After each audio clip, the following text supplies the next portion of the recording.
Hey, what's going on, everyone? Welcome to Heroes Untapped, episode 25. It is what's the date today? It is the 10th of March, possibly the 10th of March, 2016. I am Disconcur, your show's host. Joining me on tonight is Polter, the second amazing host. Week 2, you came back, Polter. Why? Hey, I need someone to talk about heroes with us, mate. No, that's good. No, Good. I'm glad you came back. It's always that fun moment when you get someone new on the show, and it's like, gee, I hope they come back the next week, because you kind of write plans around it. So, how's your week been in the Nexus? Yeah, good. Played a fair bit, so a lot of Zool time. All right, that's So good. it's been very good. I mean, that's good you play a lot of Zool, because we're going to be talking a little bit about Zool tonight. He's been out for, just over a week now, roughly. And we're going to talk a little bit about how people are building him and that level 20 talent choice. It seems to be... He's got 3 really good talents to choose at level 20. You know, the Bone Spear, the Mortal Wound, and Mortal Strike, sorry. And then just whatever his Poison Nova one is. I actually haven't had a chance to play Zool yet.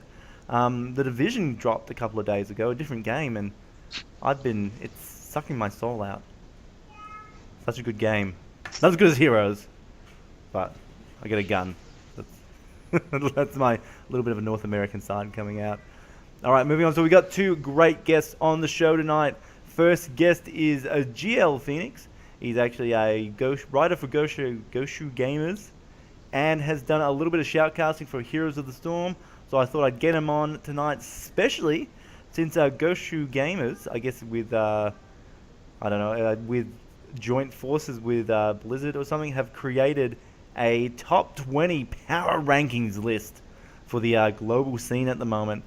And great to have him on, talk a little bit about that. So GL Phoenix, good sir, how are you tonight? For people that don't know you, give us a bit of an introduction about yourself. Oh, introductions, I'm not too good at those, but thanks for having me. I'm sure it's going to be fun. But yeah, I just write a bunch about Heroes of the Storm here and there. Yep. But you don't write just about Heroes of the Storm. You write about Australian Heroes of the Storm. That's what I like the most. I think you're the only... I try to sort of inject as much of the ANZ scene into Goshu Gamers. It sometimes works out well, sometimes I just end up as the butt of the joke, but... well, that happens. I have to say, always when you obviously Goshu Games, you always have that question at the end. And I remember one piece you wrote, is Australia a strong scene, or does it, in 12 months will it be better? And the amount of people that were like, no, it's gonna be trash forever. Yeah, it's a bit like that with most esports, to be honest. Australia is just we don't really have the infrastructure to sort of back it up, but there's hope, I hope.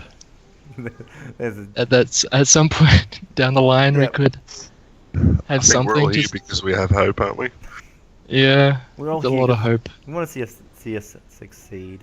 But I mean, the power ranking is actually an interesting list to look at. We'll get into that a little bit later in the show. We do want to look at the top 20 rated teams at the moment, because Negative Synergy actually makes an appearance in it.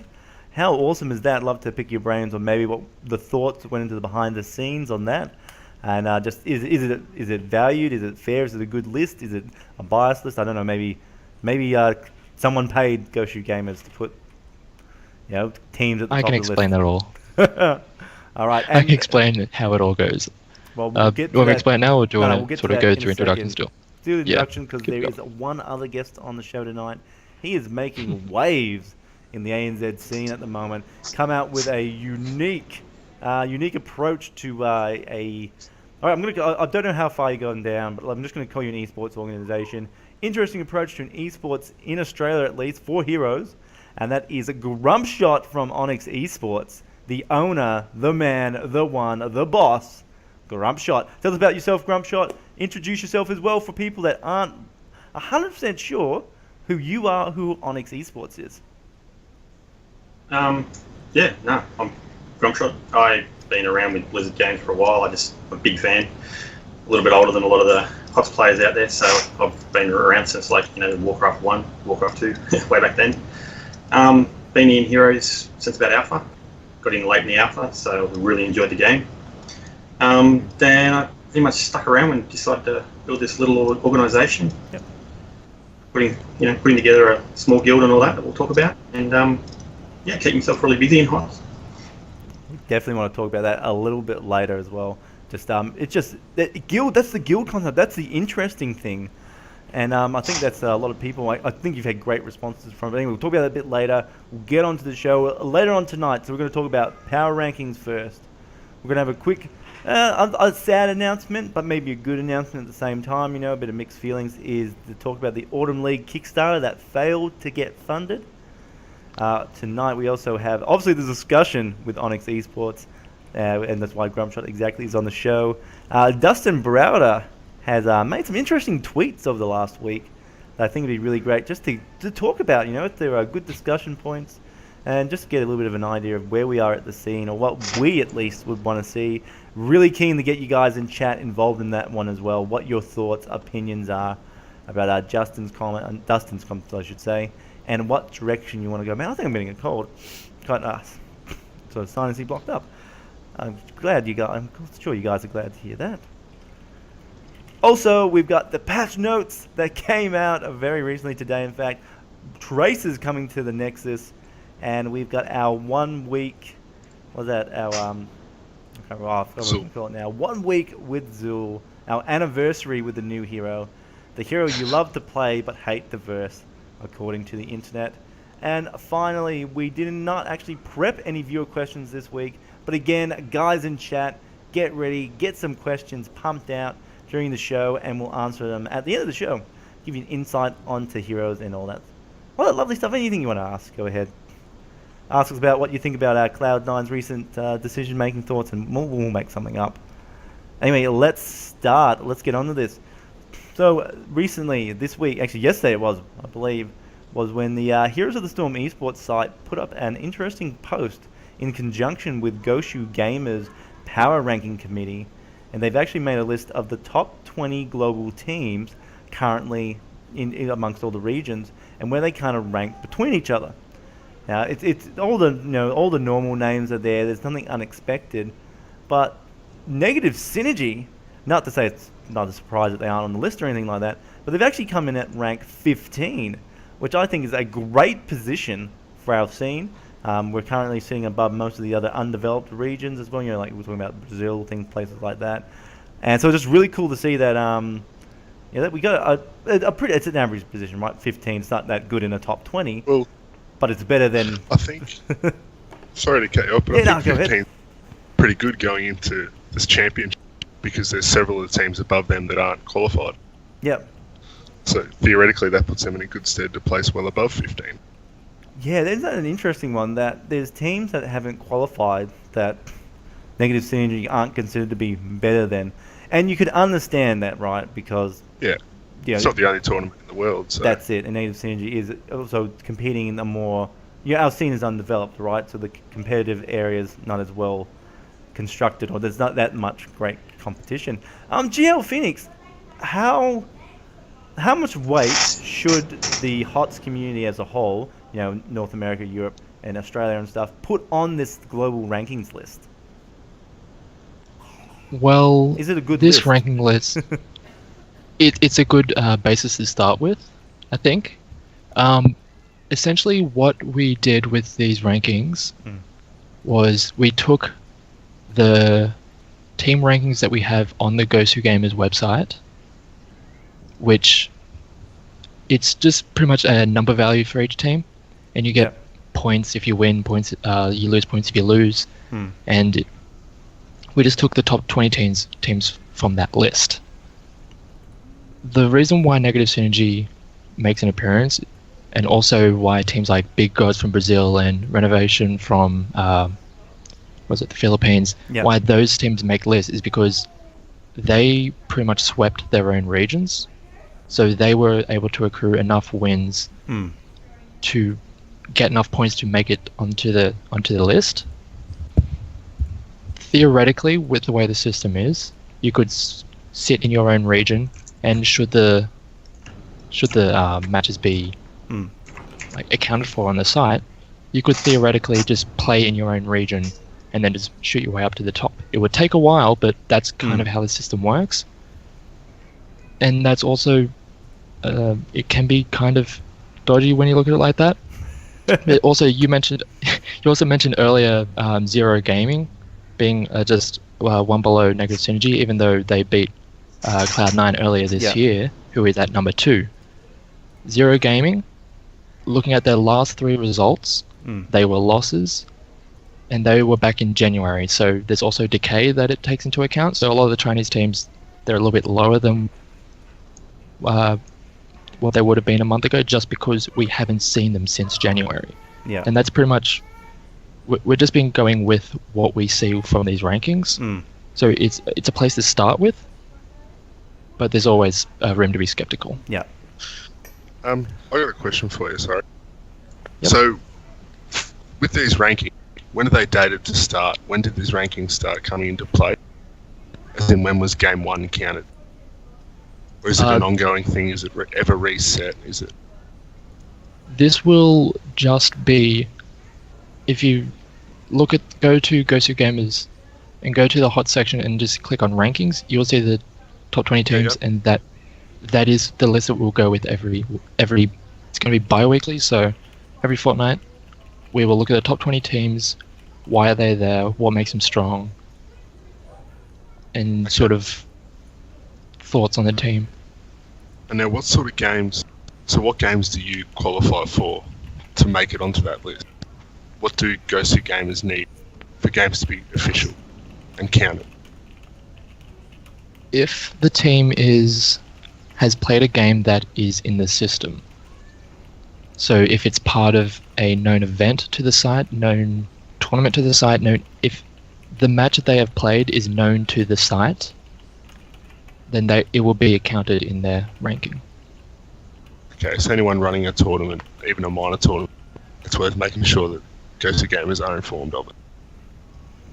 Yeah, I mean, the more that people know about these teams, yeah. Is that just through their contact page? Like, just go to Gosu Gamers? Yeah. What sort of You event? just contact them. How do they... Oh, I just realised I changed the thing and everyone can see the chat, though.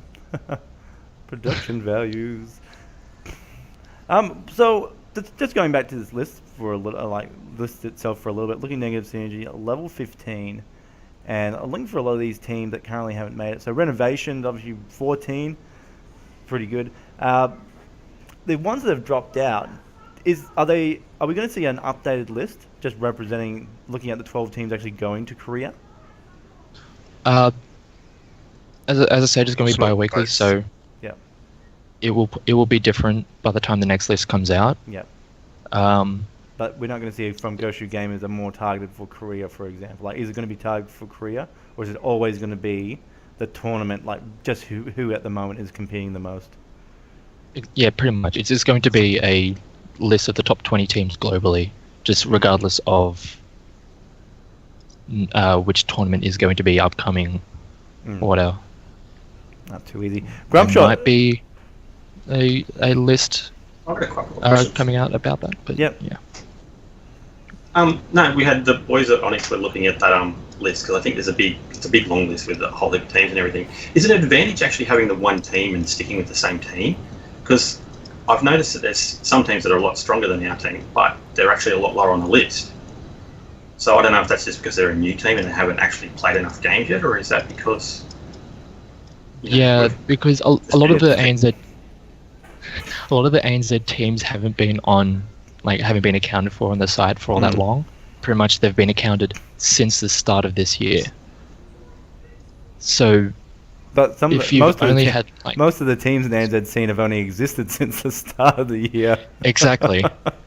So there hasn't been enough time and enough games for a lot of these teams to make up those wins to sort of make their way up the leaderboard. But I'm guessing as the year goes on and more events will come out, it will give the other ANZ teams a chance to sort of make a bit of a jump. So is it an advantage to stick with the same team, or does it base it on the player? It's pretty much focused on the team names. Like there's actually on the site, not on the power rankings, because we actually had to remove one of the teams, the Sandwich Monkey. We had to remove them because they disbanded just before we put out the list, and they were actually at number 12. So we had to sort of bump up a bunch of them to sort of account for that. So yeah, it's pretty much just focused on team names and their performance. Not too easy. Do we agree with this list?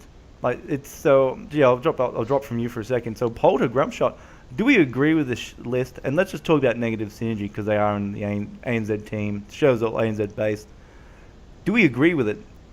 Are negative synergy amongst these teams position 15? Look, I don't understanding now how the list is made. How it's from the rankings. Yeah, I understand why they're 15. If this was a list saying this is how everyone will place in Korea, I disagree quite heavily with a lot of it. But again, I this would is not too. what it's based off. So I think it is fair where they're played. Yeah, I think it's They a little bit. They don't have a lot of tournament experience. If anything, it's generous. Yeah, I was going to say it's a little bit generous for negative synergy. I hope they prove me wrong. I want them to do really well. I think it might be a little bit generous. You turncoats. Hey, I didn't say if it was a list going into Korea, I'd argue points of them being a lot higher, Yeah. but it's not. I mean, it's good just to see them on the list, that they do make the top 20. And I think it was just a cool thing to highlight. Negative Synergy top 15, in the 15, sorry.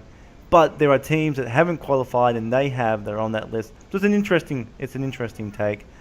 Don't take it as, don't take it as the word of God. It's just a fancy list. The write-up I feel is pretty good actually. For all the teams, I think it is actually pretty spot on. I think that's probably the best thing.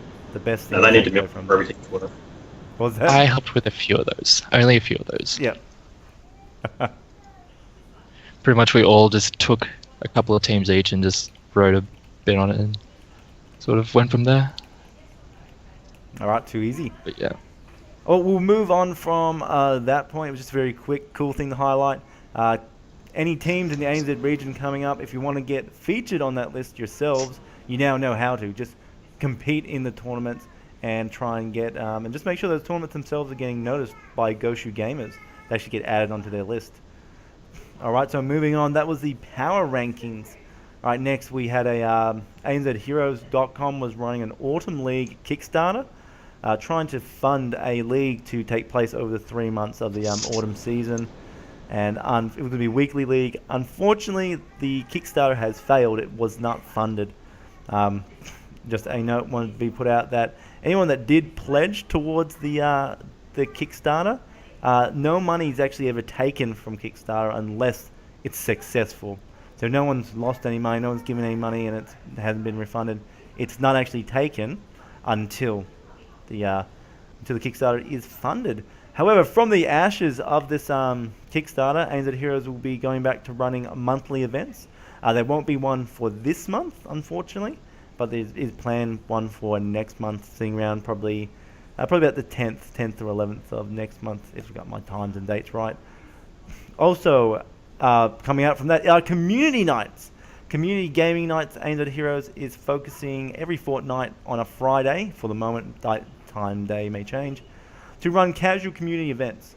So you can sign up for it. It's not a tournament. It's not knockout. It's just arrive, get sorted out into a team, random team, and play games against other teams that have rocked up on the night with funny, quirky rules or restrictions or themes or something of that description. So it's happening this Friday is the first one. If you want to sign up for it, head over to anzheroes.com, check out the community post. And just, guys, what do you feel of this, GL? Is this something that you think it's done well, is good for the community, these sort of casual community nights? Yeah, they're good. Any sort of chance any chance for the community to just play more with each other, like in just like organized settings, is good for fostering a stronger scene. Yep. Nice, short, sweet. I'll open this question up to everyone, but I'll start with GL just first. What would you like to see happening in the community? Like, is this the sort of stuff you want to see happening, or is there something specific that you would like to see run in the scene, or you think the scene would benefit from? Maybe even something they do in other MOBAs. I'm not really sure, like compared to other MOBAs, because a lot of the other MOBAs have very defined leagues and tournaments and all that, which I don't think the scene for Heroes right now is at a position to sort of support that.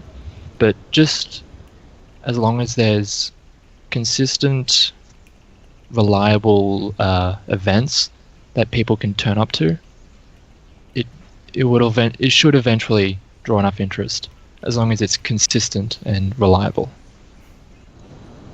Yep. Grumshot, what about yourself?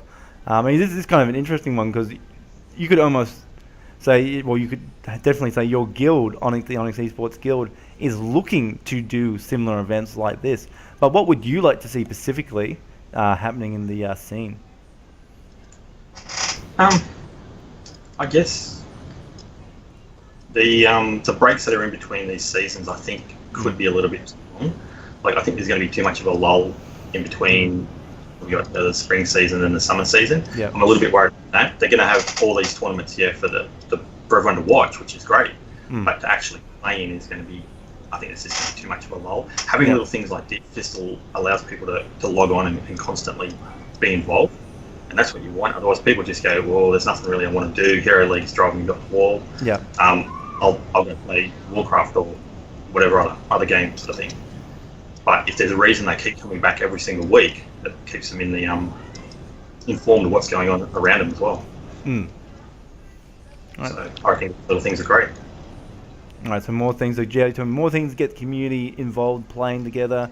Grumshop, you're concerned about just events, particularly competitive ones, for people to really sink their teeth into and find out if they are a competitive player or not. And how do you feel? What's Onyx? I guess we're going to talk about this in a second, so I'll reserve that question. Focus more on Onyx Esports. Polter, what about your own take? Where would you like to see the community go in the term of events, in the term of maybe community nights or competitive tournament events? I don't know. What's your take? What are your feelings on stuff? I think we do lack the infrastructure, as was said earlier. But we need an amateur scene. We are an amateur region, so we need to do a lot of it on our own.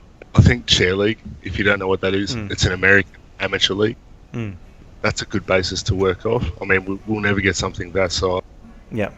But again, I think that's the same thing that Grumshot's trying to go for as well. However, with more than one Onyx Esports involved, would be the best way to do it. Yeah. So you still like this concept of a league, even though we just had something that did fail to get funded. You still think there is a potential for an amateur league in the scene, or maybe not a league where you have to play every week, but something that would encourage people to be competitive each week.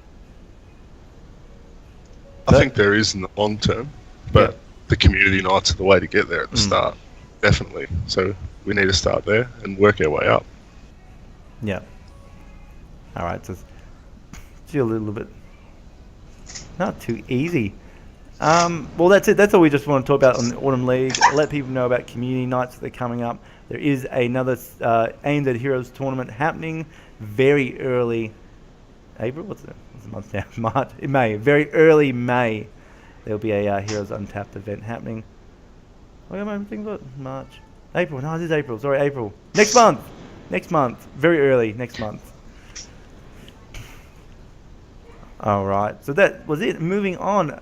Now, finally, I think the one that a lot of people are excited for, the discussion about Onyx Esports. So, like we said earlier, Onyx Esports is making some really impressive waves in the community recently. Just planning to do planning to bring some really cool things in the form of a guild to the scene. Just think it's a little bit of a foreign concept, generally.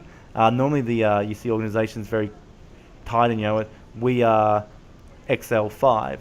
This is our Heroes of the Storm team. It's kind of what we do. That's it. There's no way for you to just become general XL5 Heroes of the Storm player. Something. However, Onyx Esports, however, on the other hand, has gone the other way, and they are making that situation. They are making a casual guild that you can join and play with other people in the guild, improve as players, join their casual team, compete on some level. I think it sounds great. Grumpshot, tell us more about this. Tell us in your own words, what is Onyx Esports exactly trying to do? Take over the world. I guess to go back to the history of why I did all this was the very first team. I was an average player. I'll sit at rank 35 or something like that, and I thought, I just want to get together a bunch of people just to have some fun, start working out strategies because I love strategies, that sort of thing. So I said, any middle of the range rank players want to get together and form a team, and I got so many responses it wasn't funny, because they just knew that they didn't have to be a rank 1 pro player or anything like that. They just wanted to get together in a team. So I picked basically the best 4 players that suited my times. That was basically the only thing I chosen. And then we started playing, and we were playing for about 4 months together, and we're now pretty good friends. Like we talk to each other every single day and everything like that. So we actually became friends. But we did notice that there was a couple of players that just weren't as strong as the other ones. They just shot off like a rocket, and they're really, really good, strong, mechanically good players. Yeah. Still a lot of improvement. So we basically said 2 of us will drop out, we'll get in some more stronger players, and we'll make a nice, really good team. Yeah. But then that gave me the idea with, well, hold on, if there's all these other players out there, because when we advertised for rank 1 players had to have a high MMR, all that sort of thing, we only got a couple of people applying. Yeah. It's like, well, hold on, I should just ask the amateur players, because I get a lot more of those people.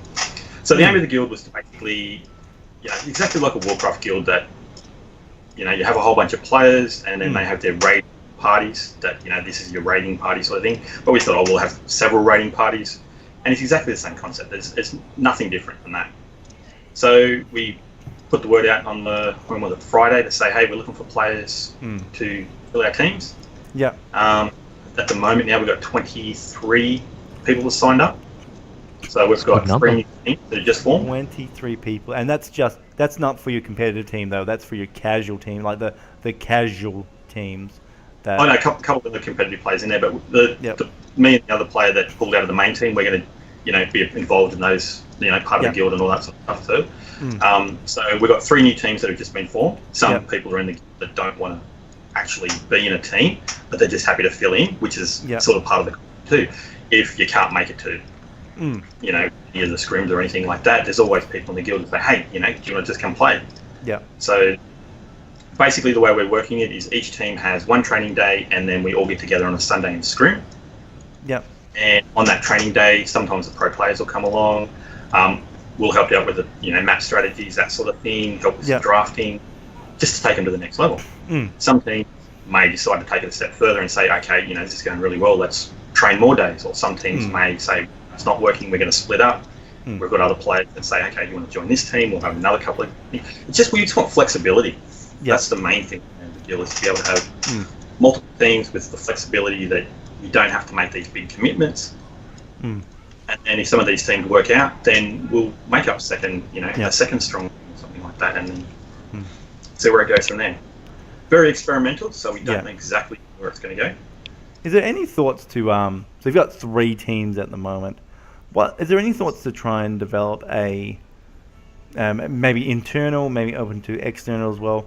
It's any thoughts of creating like an amateur, maybe once every 3 months? There's the Onyx Esports amateur tournament, and the 3 Onyx Esports teams enter, and it's really restricted to the newer, more developing or casual teams in the scene.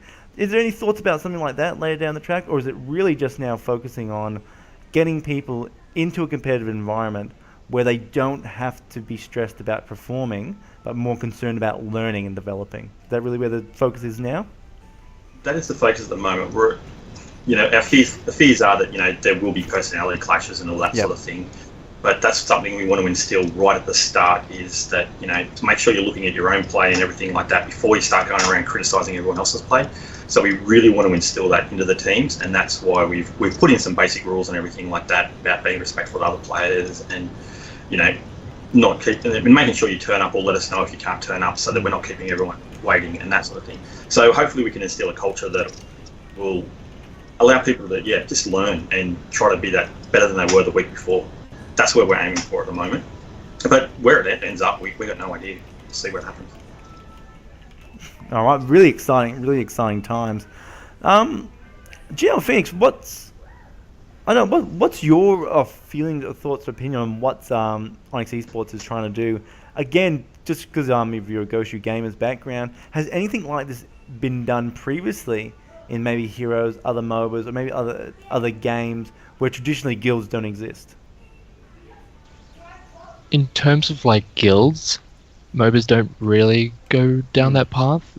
In LoL, in League of Legends now, they're implementing like clubs kind of thing, like in the game client, but so far, guilds hasn't really been a thing that MOBAs sort of sway towards. It's just usually teams.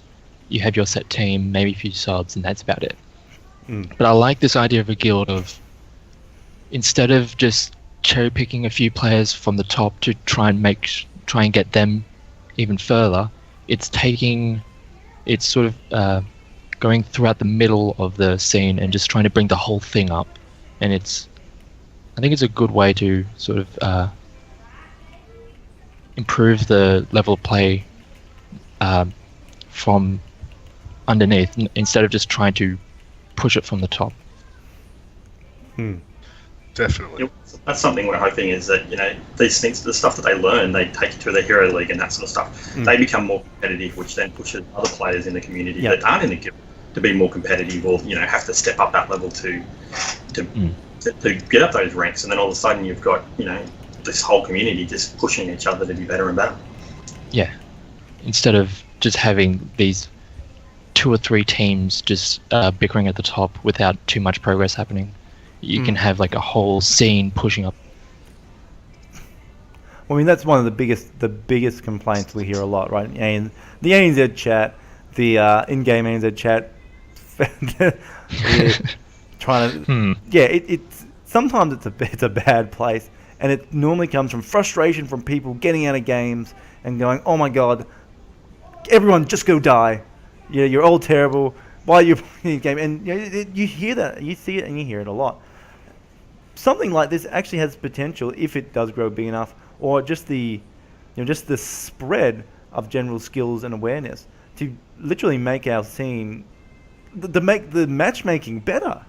There's quite a lot of potential from this because our region is so small. You see a lot of the same names quite often, so it has potential to be a huge thing. So I totally agree with that.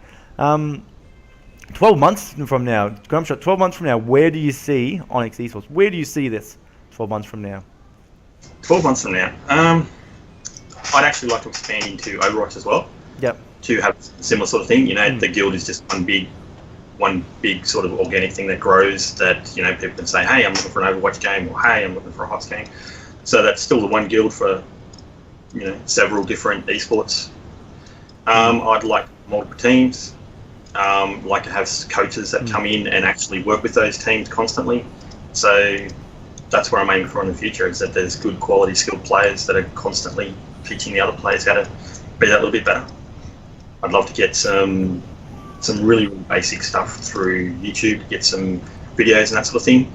Stuff done, how do you make your own team, just little things like that. Like, I didn't know, creating my own team many months ago, what I needed to do or how to do it or anything like that. There's just not enough people that are willing to take a step forward to pull a team together, keep a team together. And that's what we want to make sure we can teach, is that, if we have 20 people and we all teach them how to get a team, put a team together, they go out, make 20 teams, but don't have anything to do with it ever again, that's fine. That's perfectly fine. We just want them to go out and be better than they were when they first came. Cool. No, very awesome ambition. Hopefully, 12 months from time, we start Heroes Untapped is interviewing you again, going, so Grumpshot, 12 months from now, did we make it? Hopefully, that's the discussion. That's very cool. I'm really excited for it. I mean, one big complaint also with Heroes of the Storm is there's nowhere to learn any of this stuff. You know, there are some small videos out there, but in game, nothing teaches you some of these core skills. You know, nothing teaches you about rotation to other lanes, mercenary timing compared to picking up the objectives. Even little things like that. You know, you have to do a lot of searching to find them. And yeah, so very excited for that.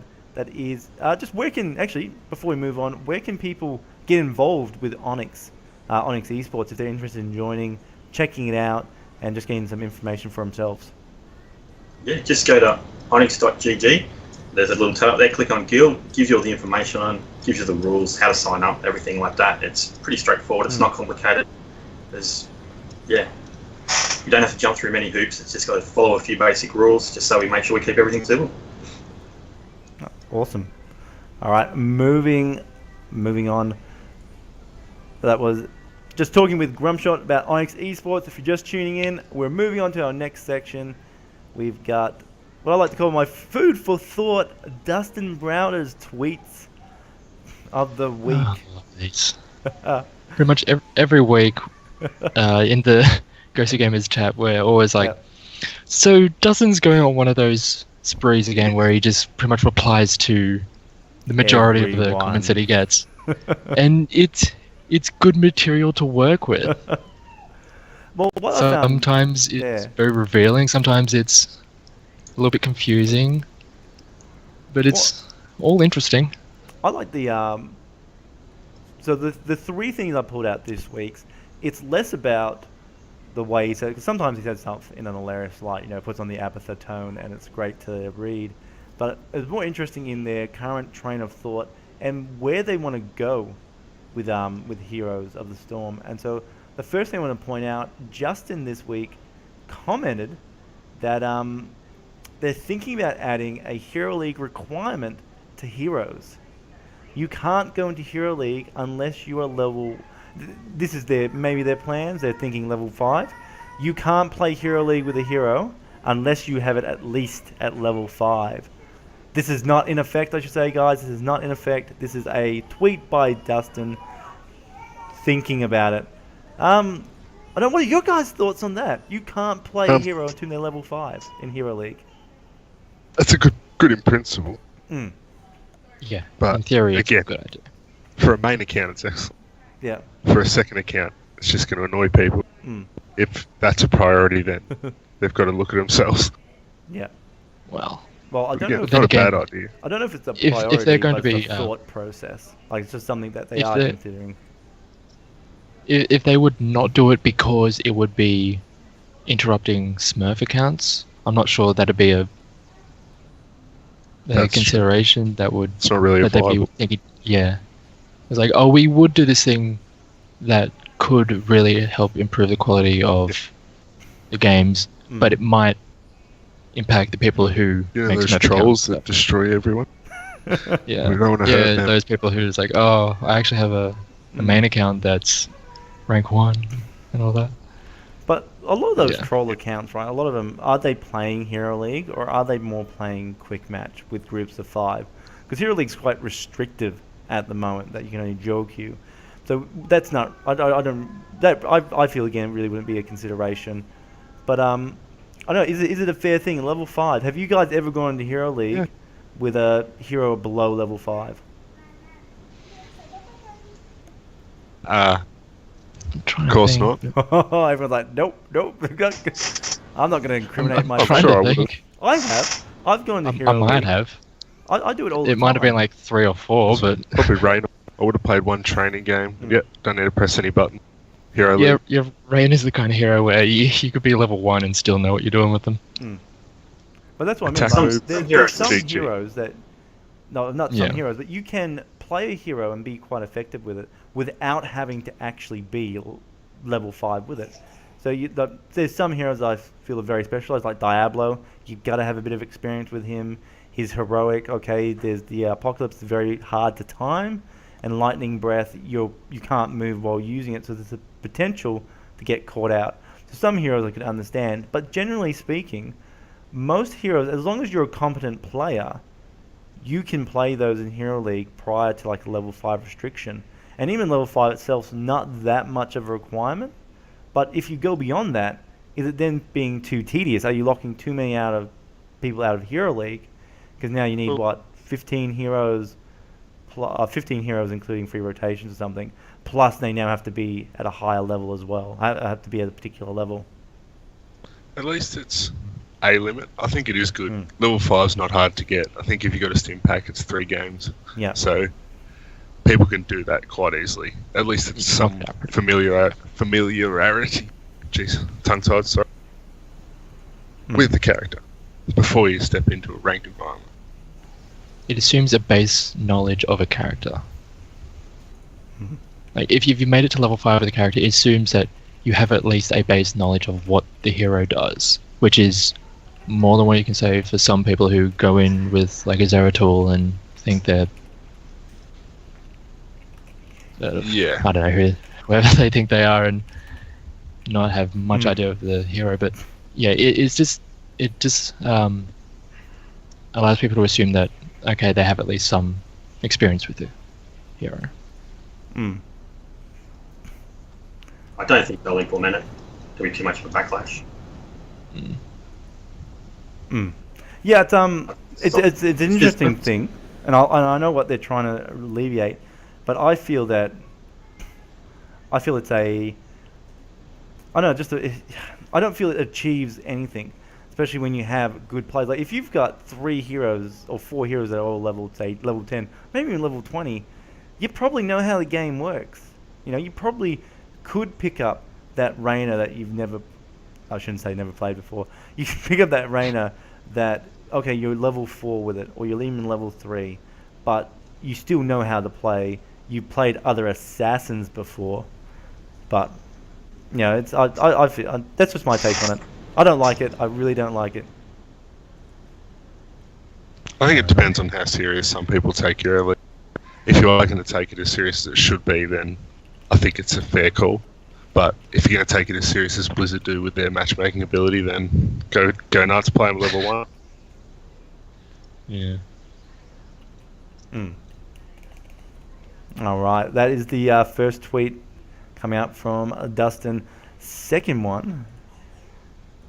So someone actually asked Dustin this. They asked, what are the teams currently working on?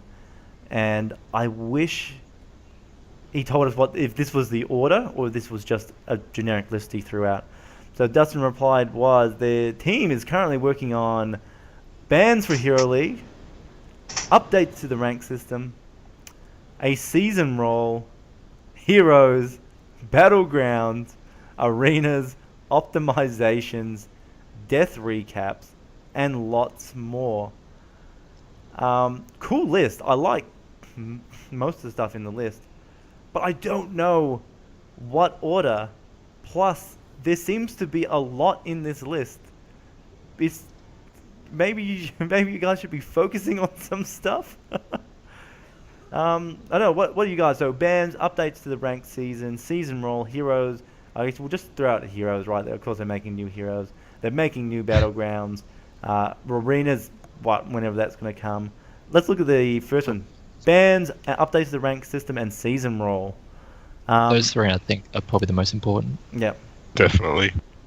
Because the Hero League right now is... It can be a bit of a chore, to be honest. Yeah. And without bans, you know there's going to be like the top hero in every game. Yeah. Definitely. And that's the best order to do it as well. You need the bans before you bother updating the rank system, and you need a rank system before you bring a season. So, well, who's to say that the bans don't improve the current rankings? Because now people can ban out the heroes that are a bit over matter at the moment in Hero League, and then everything just rolls, and you can restart season. Yeah, exactly what you said.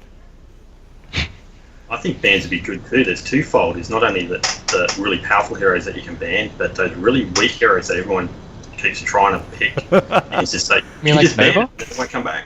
You know, you Just can't like pick just it. ban out Nova. Well, how do you do that? So, all right, so we've implemented. We're Blizzard, right? So we're in the Blizzard dev room. They say, guys, we're bringing in bans. What do we do? How do you run this? Who gets to choose the bans? And is it single ban or double ban? I think I read one of the Exactly how they run tweets. it. a while ago. One of his tweets a while ago was about the order of pick, how it might have been MMR related or something like that, but I'm not too sure. But it might have been first or last pick who got first ban or something like that. Yeah. I can't remember exactly. It was probably a few weeks ago when I read it, but yeah. And then it's whether or not they do the whole draft system the way it's done in tournaments right now, where it's you have one ban at the start per team, and then you have one halfway through, and how you would do that, like who gets the choice of that second ban. Hopefully the system changes a bit, because that's just going to get played with. If you're in a draft and the person who's fifth player's highlighted Nova, and you're first with a ban, you're going to ban Nova. So waste of a ban straight away. Even annoyed that Nova guy. There's always a Nova guy. There's a Nova. So I'm glad that Nova is just much worse, because it makes her a much less viable pick. So you see a lot less of her. That doesn't stop the Nova players. It really doesn't, unfortunately. But Nova's a fan they service, not a hero. A fan service. Right. So but from what I'm hearing here, right, is you guys are reckoning that these bans introduced in Hero League actually aren't going to be used for clearing the meta or removing heroes that may be too overpowered, or removing out those sort of like clutch picks from the enemy team. You think people are going to use this to stop the Gazlos, to stop the Nova, to try and prevent their own teams from... Maybe a little bit of both. If they know that if they've been queuing for a while, had a few games in a row, end up on a team with the same person who keeps on picking this one hero over and over and just doesn't seem to be getting it to work, maybe then you drop that ban onto that hero that they have been trying to work. But that would probably be a fringe case where they try and just ban out to sort of prevent a teammate from picking it. But yeah. I never thought of it like that, because it's I guess I do so much competitive to watch, read, blah blah. I never envisioned the banning system being used to remove the heroes you don't like playing. That happens in League of Legends all the time. Yeah. You get right into the you get into champion select. Someone says, "I would like to play this champion." That's the first ban on the list. That's trolling. That happened all the time. Oh, that's beautiful. And then the rage ensues, and it's solo queue. Oh, we need that. We love our salt in this region. We need triple bans. Oh god. We need everyone to select their favorite heroes, and they're just auto banned. Yeah. Oh, that'd be amazing. Grump shot. It's interesting. How does Onyx Esports actually treat bans? Just talking about that in their scrim. The scrim set up. I don't think I asked the question. Are the scrims set up 100% like competitive play, where they have the two bans? Yeah, well, we want it to be as close to competitive as possible. So, that's how they're going to learn. That's how they're going to, be able to progress. So we want to make it as much like the competitive as possible, without all the stress and the, worrying and all that sort of stuff. So if you lose, it's like, hey, yeah, hopefully we learn something. Yeah. And we go through it. Come back from it. Yeah. Right now, like if they did introduce bans to Hero League, would you recommend that to your players as a way to learn it by playing Hero League? Or do you feel that even with bans, it's still not a good competitive environment? Like, it's not right now. It's a terrible competitive environment. You think with bans that would improve? Oh, you are. I'll throw one in. Yeah, go ahead. No, I definitely think. Yeah. I think it'll make it a bit more viable. But again, that troll pick's going to happen a lot. People are always going to ban people's picks for if they don't like what's highlighted or. So I think implementation is the key. As long as it's done right, it can work really well. I'll just say, Grump, you said yes, it would. It would be a more competitive environment. Would it be worthwhile, or are you still like obviously scrims will still be the best thing? One bad pick, like if someone picks, say, a Li-Ming right at the start, and then the next two pick, they pick their tank and their healer, but they've left so much more open, and then all of a sudden you've got three really powerful heroes. if you can take some of those heroes away right at the start, it can help the teams. Like I don't know how you put this. If you like, there's overpowered heroes. You get rid of them, then one team doesn't have that overpowered hero. So it's definitely going to make things on an even playing field instead of having one team a little bit lopsided just with the draft. Yeah. So one thing, big shout out here to Demise. Last Monday he came and he helped our teams, like helped our main team. He basically sat there, watched us draft. They then played it. We lost. Then Demise said, "Let me draft." He drafted for us. They played, they won, and we're like, "Yeah, this was just a fluke," you know. Yeah. So we drafted again. We played. We lost. Demise said, "Here, I'll show you."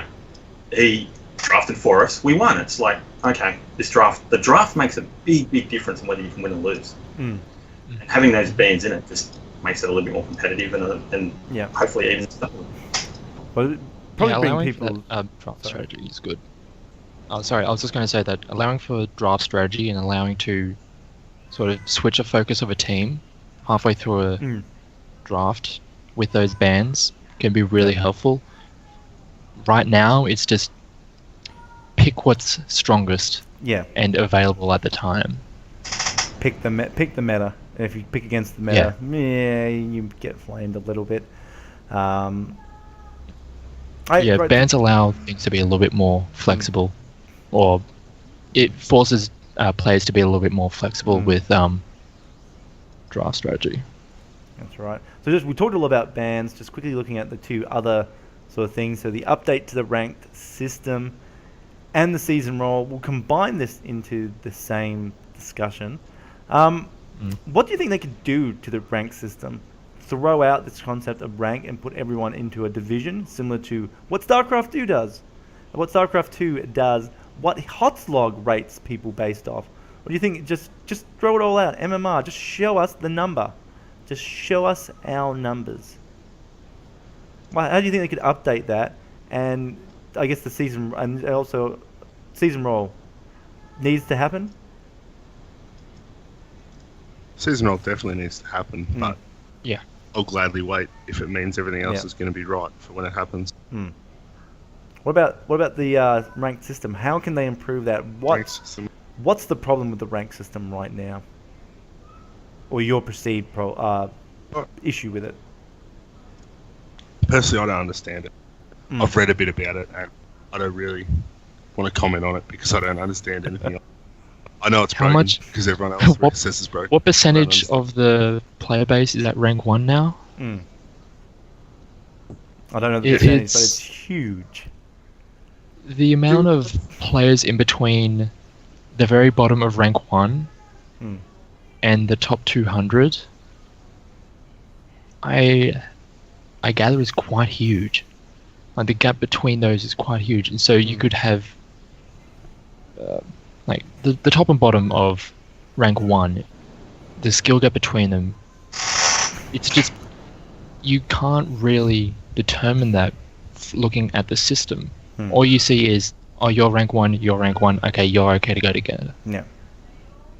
Well, the current matchmaking, I guess, look at it. How does it work?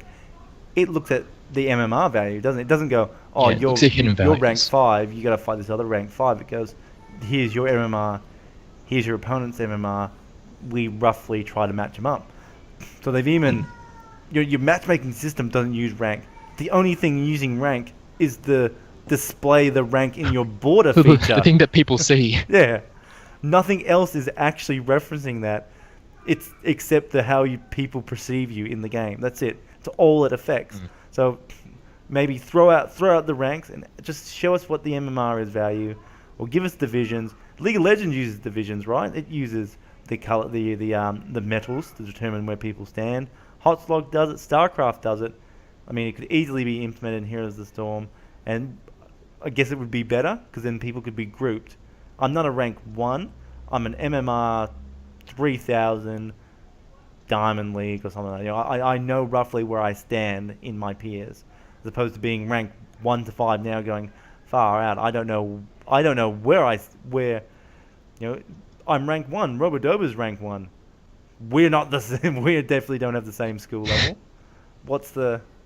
I'm not rank 1, by the way, guys. I'm like rank, I don't know, 45. I've losing streak at the moment or something. Terrible. But yeah. I don't know. Anyone got any other thoughts? I mean, we all know it's shit. We just don't. Does it They just affect need our to put a little region bit more? more into it. Pardon? Does it affect our region more because we don't have the number of players that other regions have? So do we seem to notice a lot more when you got these lower ranks going, placement players in their teams and all that sort of stuff? I think we feel, and on paper you would argue we do, but I think all the regions have pretty much the same problem, and look, every region reports the same problems, the same concerns, the same issues. So while I don't know if we feel any more than anyone else. I guess there's just more players in other regions than ours.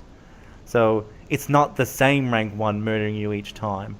It's a different rank 1, but it's still the same problem, is that there's a disparity between my rank and your rank, and even for the same rank, there's still a disparity in how good you are versus how good I am.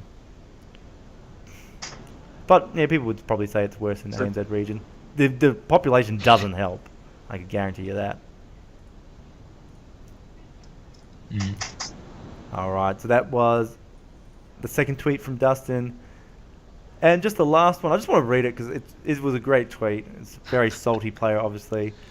So someone said this to Dustin. He said, so, next hero, I say let's make the passive take out keeps by walking up to them.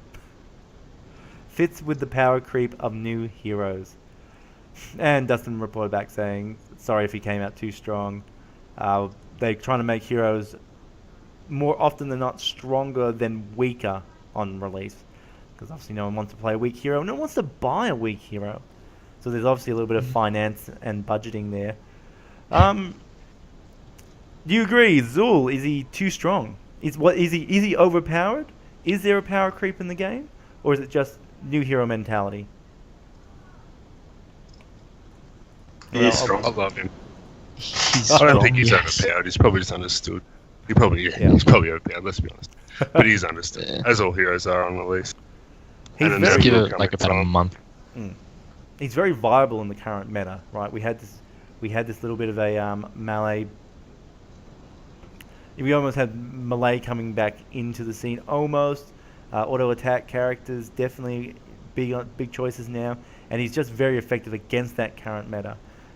He can get in there and he can slow the attack of a lot of heroes. It doesn't that Just removes their viability, but it is against a majority of the meta at the moment. Just as some of the guys were saying in chat before, Town Hall Heroes was on earlier today, Yeah. and they were speaking about it, and they all think it's going to be first pick. Yeah. Straight away for them, that's being EU and NA. But they'll go first pick. Yeah, definitely agree. It just I think he's the only character that can actually push Zagara out of a lane. So well, just after these patch in notes, Zagara. everyone might be able to push Zagara out of a lane. I wouldn't go that far, but Nah, they're not bad. Maybe to level 5. yeah, Or the Hunter Killer. it was a helpful. Still scales. Scales Still. better than it did, so it's only so she stops crushing people and making Yeah. them run back to the bloody shrine So early. Yeah, at level 1.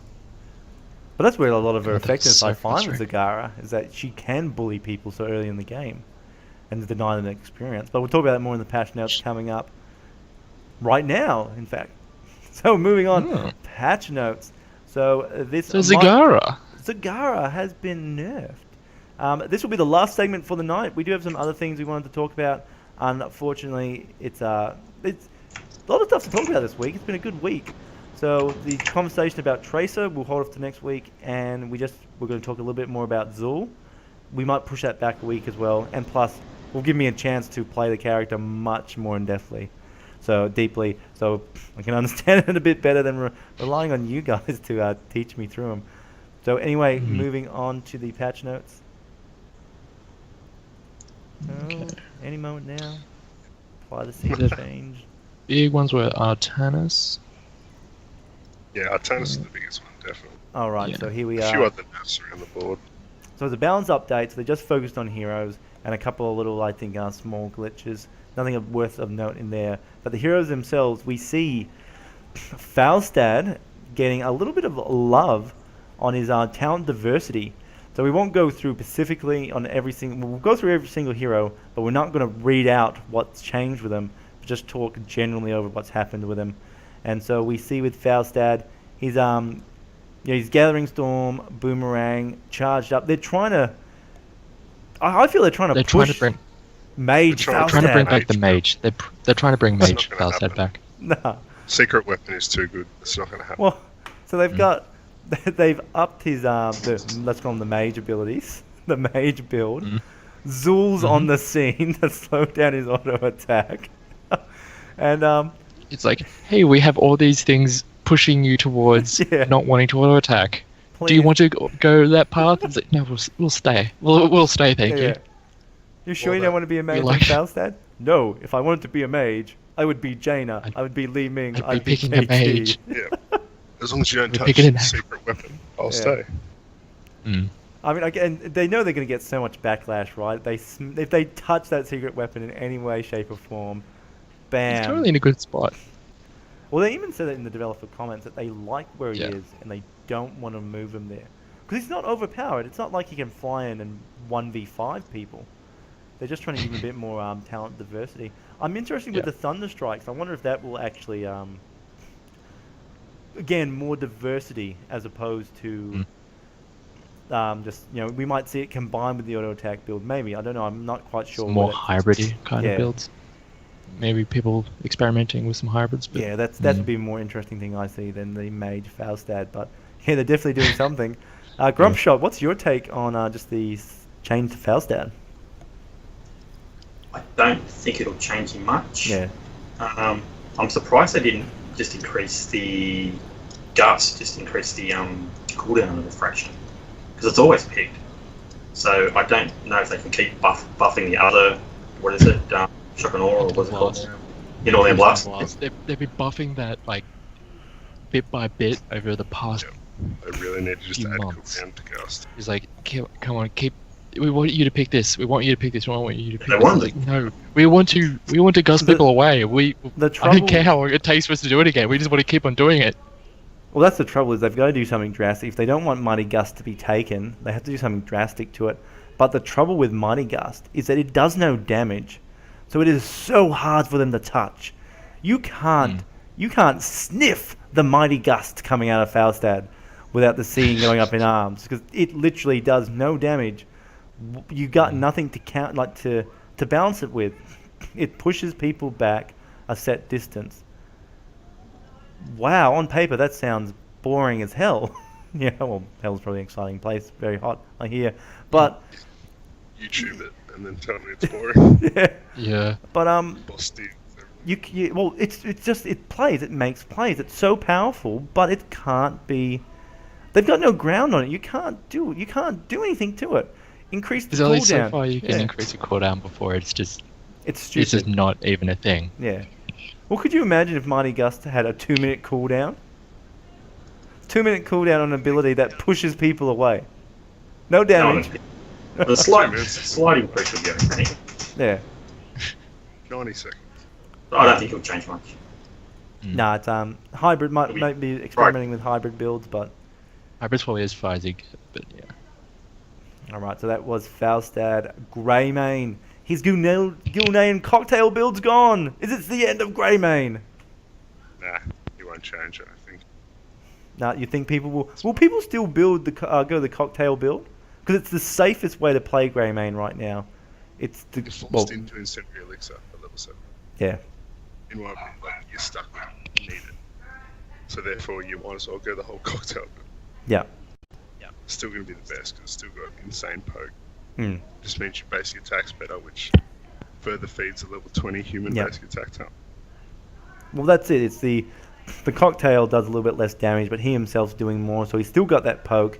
It's just more single target as opposed to potentially AoE and wave clearing now.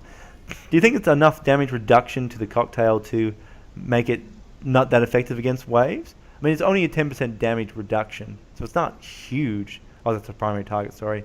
Secondary target, I mean, it is about 30 points. But again, it's not that huge of difference, plus the way it scales and the towns you can build into it still make it pretty effective. So we all agree he's really not going to change too much. All right, Li-Ming. Li-Ming, Well, at least- Li-Ming. What have they At least done to you? Li-Ming now won't. They're stopping her from killing every building with magic Yeah. missiles. Sieging. The unexpected specialist, Li-Ming. It was just obnoxious. Just at level 1, you just walk up and throw a few magic missiles at a tower and it's already below half. Yep. It was just obnoxious. All right. Do you think we're going to see? So they've really just they've increased her mana a little bit on some of her abilities. They've changed her talent so it reduces mana. Really, we don't see much of a difference to Li-Ming, do we? Like it's Well, the Stop reduce. that cheat, right? Yeah. You know, some of them when they sneak around the side, take out your wells and Yep. towers. Yeah, that's it. I don't think like Also- they haven't touched really damage except for obviously against structures, but I don't see it changing too much. The level 20 Also- disintegrate. Yeah. Maybe the temporal That, flux. that is going to talent.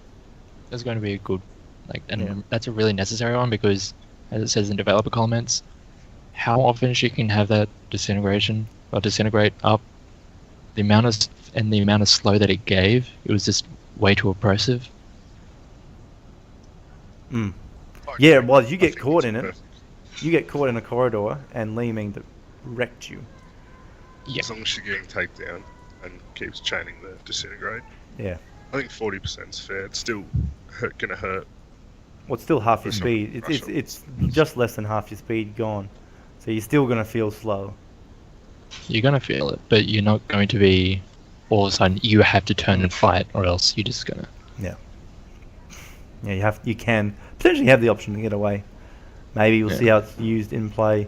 Next on the list is Valor. She's had her basic attack damage increased, and effectively, Blizzard doesn't want you to play multi-shot anymore. Don't use it. It's a terrible skill according to Bella's Blizzard. got one awesome build. Let's Yeah. nerf it. It's just safe. It's safe. It's easy. It's reliable. Why are you doing this? Do you feel that instead of nerfing We'll get builds, to that subject, they should be that's more what I'm focusing on buffing the alternative ones? Let's make diversity in everything strong, and not diversity in will bring the strongest back down a notch.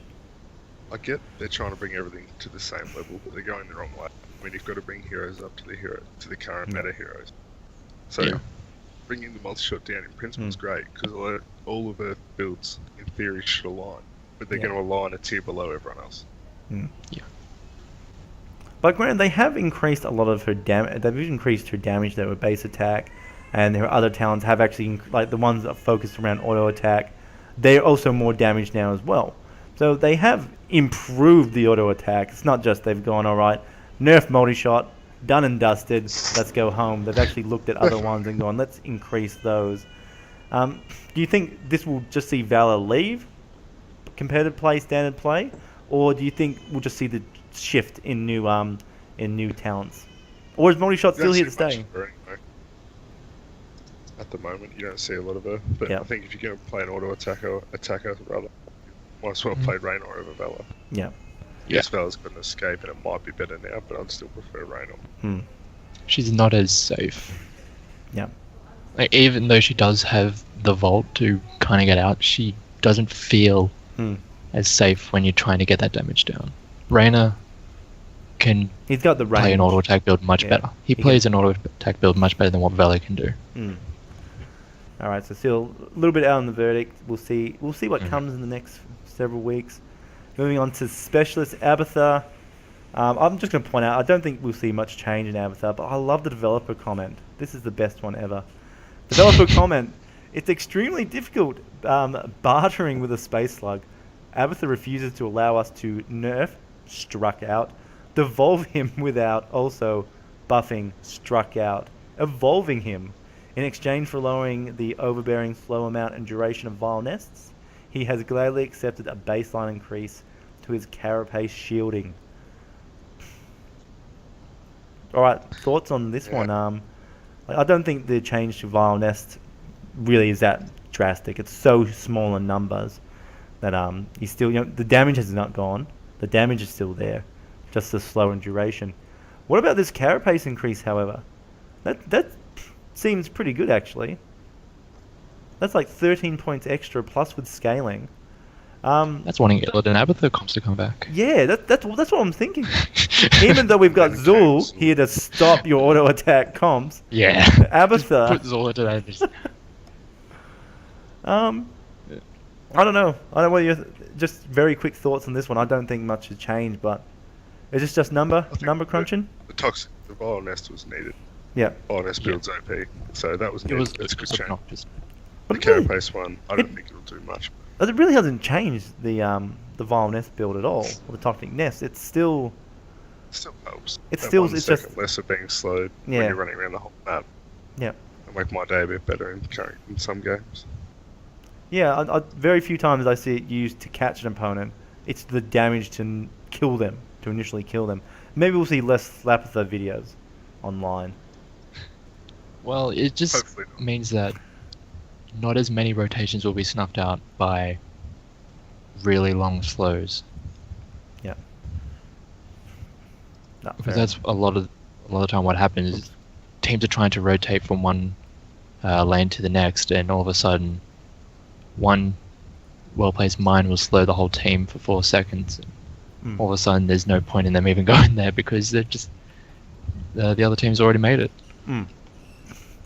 Yeah, that's it. Slowed down. Oh, well, again, I still think it's going to change it that much at all. Moving on, Zagara as well. The Devouring Maw has finally been hit by the impactful play. Let's call it, I don't know, nerf. It's so good. It's so good. We're nerfing it, so it's even better. What? Now they've increased.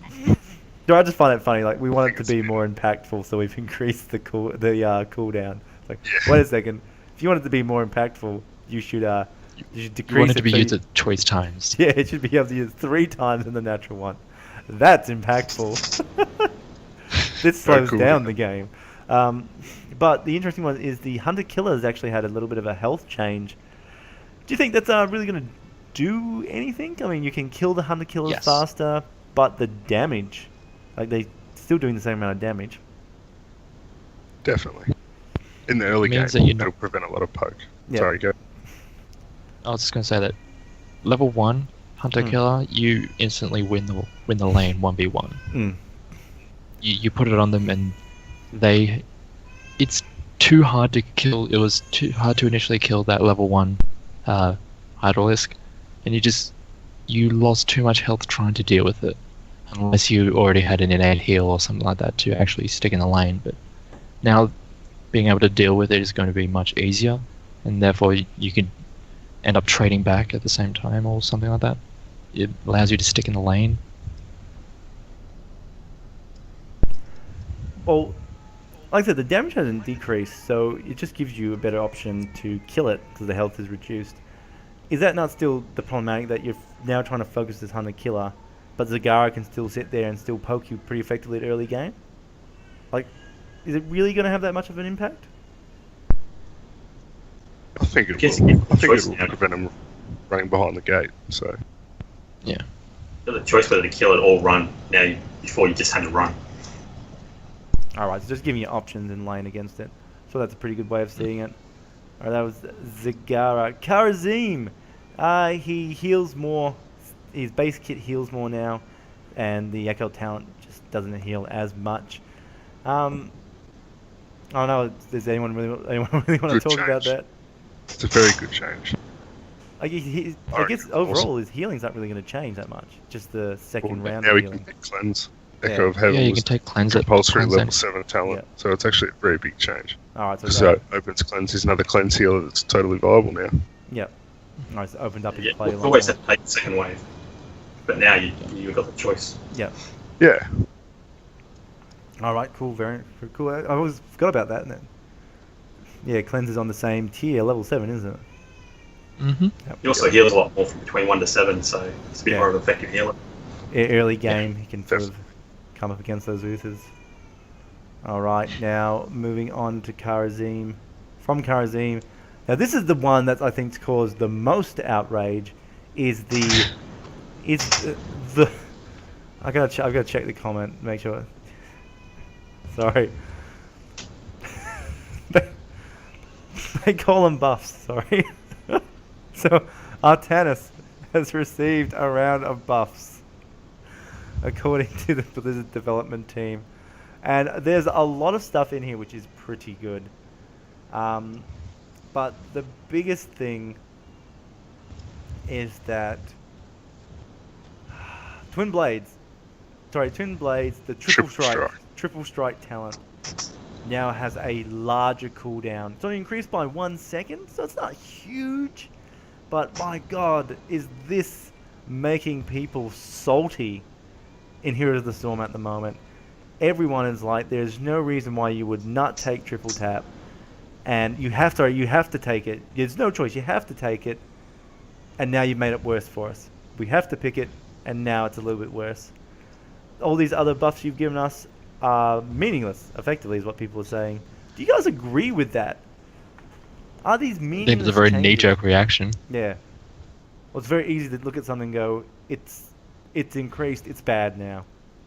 You have a whole page of Changes. objectively they are buffs. The only thing that is not a buff is that one little thing. They're just a buff to a different build. That's all. And people are infuriated that the one build that Artanis has ever known has been touched. My Artanis is level 1, so I really couldn't care less. But I don't play him. I don't care. Do you feel that his shield overload trait's got a pretty heavy buff here? A lot of talents are being increased, improved upon. You can reduce the the damage reduction's been increased from 3 to 4 second duration, things like that. Are we seeing a evolution, to quote Abatha, from Artanis from a bruiser role to a tank role? It seems they're trying to make tank, or more of a tank, Artanis work. But I feel that with the way his kit is, the bruiser that needs to have the zealot charge is one of the only ways that he can actually... It's his only gap closer, isn't it? Without zealot charge, he is just kited for days. Yeah. he definitely needs it. And making a baseline would make him too overpowered. You really would. Could they do something to it? Could they make it as opposed to being automatic, that you can use it like an activated trait? Like, let's say Zul's bone armor. You could say, well, we'll make your zealot charge activated, have a cooldown, but now it's a little bit more in control for the player, as opposed to just, you attack. Well, he needs something, because right now he does next to nothing 1v1 until level 16. Sure, he can throw ults down every now and then, but suppression pulse can be good for AoE team fights against auto attack heavy team comps, and the laser can be good to single out targets, but he doesn't really do much. He's just a body to sort of soak damage until level 16, when he can start charging at people. Yeah. It takes a long time to get his gap closer, and it's possibly already too late by then. By then, it's usually the game's over. Yeah. Well, not really, but it's usually in a point where... by then, a game is usually in a position where... It could be over. You've got that one little shit on your team going, we're only one good team fight away from winning, boys. It's like they've got 4 levels on us. It's not doable. All right, well, that's Artanis. I mean, you've got lots of... Everything has been buffed. There are lots of buffs, but yeah, people very salty about that one change to triple strike. It might be good signs for Artanis. Maybe it's a form of evolution. Maybe they're looking at Artanis combined with Zul. Could you imagine a bone prison into that orbital beam that comes down? That's He needs some kind of combo to work with someone, because right now, like, I love Artanis. I played him a bunch when he came out, but it's like, guys, we're going to be doing nothing for about 20 minutes. Wait, just wait for me to get to about level 20, and all of a sudden I can duel the whole team. Yeah. We're good. Just hold on until then. So many heroes that can do everything he can, but better. And earlier. Oh, yeah. And that's the thing, is that he can be really, really strong.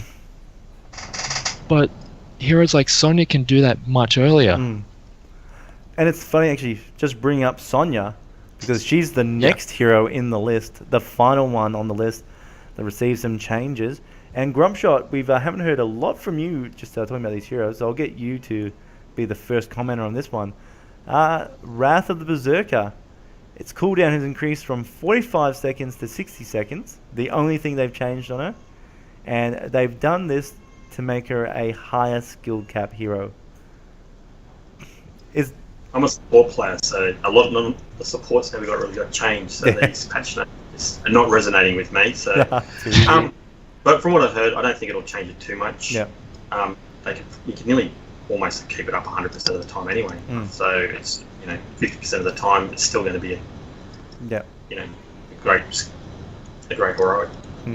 Is that something that they really needed to the guy that was given, or the girl that was given the Sonya hero this week? They do something to Sonya. Is this a good investment of time? Let's look at her Wrath of Berserker. Is Sonya just in a good place? We just leave her. She's in a good place. Let's not touch her at all. I think the comments there. And I believe it's pretty powerful, like Zoya and Dreadnought and all that sort of stuff. Believe that Sonya is a really, really powerful hero. Just they don't use her enough. Yeah. So I guess we'll see with the Worlds whether Sonya comes out and does that. All right. Anyone got any other thoughts? I mean, it's a pretty basic thing, right? It almost goes back to trying to make it more impactful, but instead of using the word impactful, they say they don't want to devalue the skill from having the skill of keeping it up 100% of the time, as opposed to letting it drop off and having that 60 seconds of wait time before it's back up again. No, I think the developer comments fair. It just helps differentiate the players that can manage it from the players that don't actually understand what Wrath is. They just keep hitting stuff and it works. Just keep hitting, get hit, and just keep spinning. So really, just decrease her skill cap. It's going to highlight those who are good with her and those who have never read any of her abilities. All right, or at least that particular one. All right, too easy. And that is it. That is all the big changes. This balance change came out this morning. So new. I like most of them, to be honest. I like the direction they're taking with these patch changes. And at first I didn't like how often they're doing them, but I've definitely grown to like a consistently changing gaming environment for Heroes of the Storm. Keep hitting my table, sorry about that. Well, anyway, guys, that is it. We are done for Heroes Untapped. First out, I'd just like to say a big thank you to my sponsor, anzheroes.com. Just throw that out. If you haven't checked it out, check out the website. Gives information, news, and just relevant stuff to the ANZ community and scene. Check it out, anzheroes.com. First off, thank you very much for coming on the show tonight, GL Phoenix. I hope you had a great time. I've enjoyed myself. I think we talked a lot of cool Heroes of the Storm stuff. And plus, we're now all a little bit more clued up with Goshu gamers and how to affect, how to play the impact. system. That's it. Yeah, how to get to Negative Synergy, how to get to rank 1. More bogus tournaments. Yeah. Just Don't get just keep me informed of them, and I'll get them onto the site. Just let me know about these bogus tournaments so I can just let me know. Assist you. Yes. Not too easy. Where can people talk to you more about your Heroes of the Storm dealings if they want to get in contact? At Twitter, GLPhoenix_ is where I'm usually always checking. Yeah, that's pretty much it. I'm always there. You can always send me a message and I'll be able to respond to it. Not too easy. And Grumpshot, thank you very much for coming on the show tonight. I know you're an extremely busy man with the guild, with the team, and also with university as well, I believe. Hope that all works out for you. Where can people get in contact with Onyx Esports as an organization? If they want to find out more, or yourself personally, looking to, talk more Heroes of the Storm. Talk about the good old support days on the Onyx Esports competitive team. Twitter is at Grumpshot. The web address is onyx.gg. Through Battle.net is just Grumpshot1117. Yep. Those you can usually get hold of me. Not too easy. Thank you again for coming on the show. And last but not least, thank you to my co-host, the other host, Polter. Did a great job this week helping me write the notes. Probably actually wrote the majority of the notes, actually. Thanks very much for coming on the show again. Hopefully we can do it 3 weeks in a row. Where can people get in contact with you if they want to know more about yourself, about your dealings with Heroes of the Storm, and more particularly about your love of Zul, the Necromancer? Yeah, it's been fun. Best way to get in contact with me is probably BattleNet. So Polter #1670. Too easy. And guys, I'm obviously Disconcur. Always have and always will be disconcur.com, Facebook /Disconcur, YouTube /Disconcur, and Twitter is @Disconcur. It's no one likes the name apparently, so no one takes it for Unified anything. branding.